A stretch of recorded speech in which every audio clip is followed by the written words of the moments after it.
So welcome back to Into the Infinityverse, where I talk to you about the Infinityverse, a peek behind the curtain of the shared fanfiction universe my friend Jason Voorhees 2011 and I do together. So this video is going to be talking about, as you can see, Rivalries. Now, when it comes to Rivalries, I'm talking like heroes and villains in the Infinityverse and what that ensues with certain characters. So you may be thinking, well, obviously you're going to keep a lot of the hero-villain, dynamics, right? Yes, we are. We're obviously, Kim Possible and Shigo, Optimus and Megatron, things like that. But I will say that there are going to be some other rivalries that'll be in the Infinityverse that will be, shall we say, a little different. Shall we say there'll be different rivalries, and maybe even some new rogues gallery. Thought I'd talk about that too. Sorry, I lost myself. I just had my brain just stopped for a second.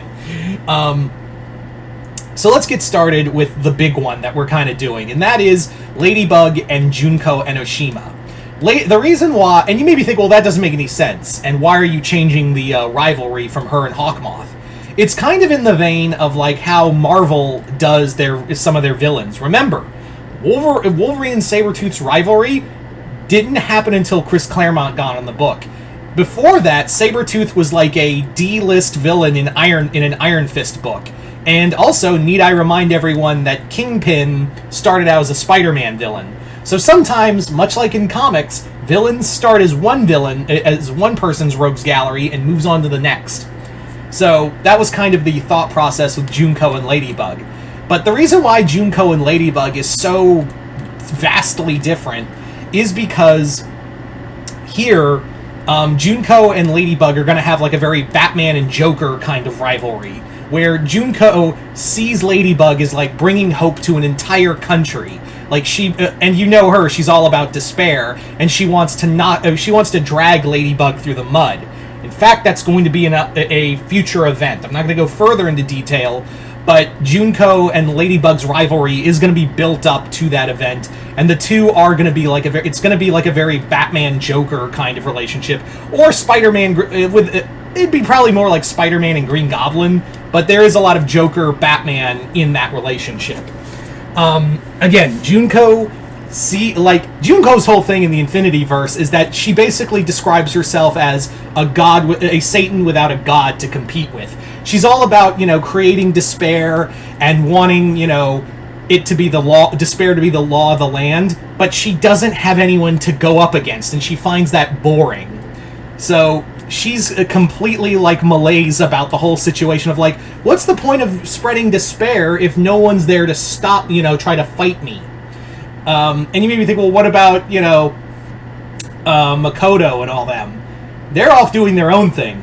Junko wants to have she sees all the heroes and villains having rivalries and is I want that.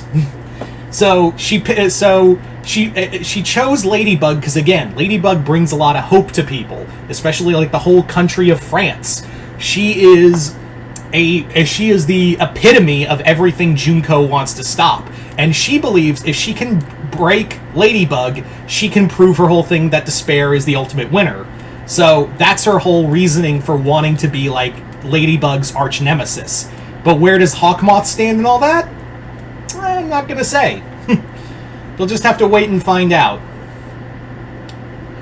So, next up in the terms of changed up rivalries, this one makes a little more sense in that it doesn't really hurt the rogues gallery for this character if we took it and put it with this character. And that is Sashi from Pen Zero Part-Time Hero and Paper Star from Carmen Sandiego. The two of them, that rivalry has been kind of hinted at, but it hasn't really gone into detail. That was one that Jason kind of thought up, and I was like, yeah, let's do that. That would be awesome.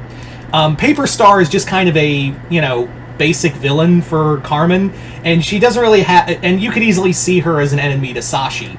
Sashi kind of, Sashi and Paper Star's rivalry will kind of be, well, actually not will, excuse me. It actually will be explained in an upcoming team-up story that Jason's working on right now called Daughters of Tokyo, in the Infinityverse team-up chapters. So be prepared for that when that comes out.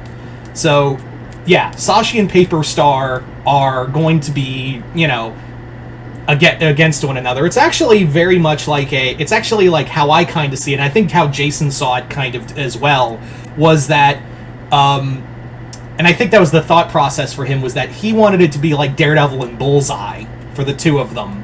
Like, that was the idea, is to have like like Paper Star is the Bullseye to Sashi's Daredevil. So, you know, be prepared for that in the future. So that's just a few examples. Another example, let's talk about Merrick, aka Merrick Ishtar, from Yu-Gi-Oh!, who is our Doctor Strange. He's the master of the mystic arts, and he does have two arch enemies, Bakura and Bakura's master in this universe, Mirage, who basically are like Baron Mordo and Dormammu to his Doctor Strange. But the other thing that's going to be a big addition to it is that Bakura and Mirage aren't going to be the only enemies to Merrick. You see, I was kind of thinking, and I think I told Jason this too, is that I kind of want Merrick to have, since he's a villain trying to redeem himself, I want to give him like a rogues gallery of his own. Among those being the Djinn from Wishmaster and the Warlock from, well, Warlock. Those being other recurring villains in his